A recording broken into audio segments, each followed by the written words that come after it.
Microinsurance typically is insurance programs that offer protection to the vulnerable population. And that vulnerability typically is income related, or if a particular group is not part of mainstream.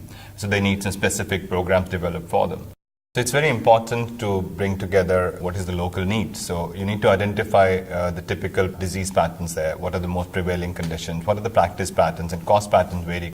So it's not feasible to use a model developed for a different country, particularly US or a UK-based model.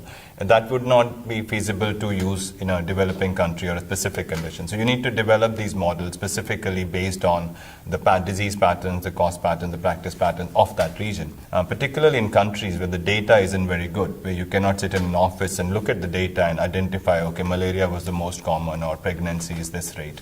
You need to look at observations, interviews, other ways of collecting information to identify what the focus should be or what the priorities should be. So some of these programs actually have huge volumes. The scheme in India would cover something like 140 million people, state insurance schemes.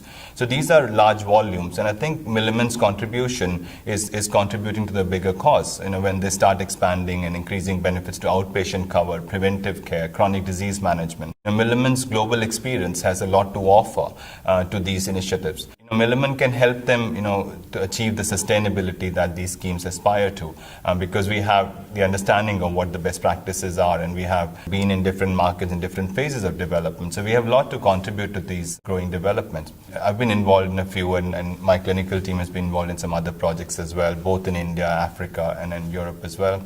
So it's so inspiring, it's challenging, it stimulates you, it challenges your ability. So I think it's a personal growth thing as well, that you're working on IT systems all day long and you have wonderful coding systems, and you get into a hospital where all they have is a paper register. So how are you going to collect that information? Then it challenges you, and it kind of makes you think wider and deeper into what is the priority here, what can I need to focus on. So I think it's a wonderful learning experience, and it makes you stronger and kind of completes the experience pretty much.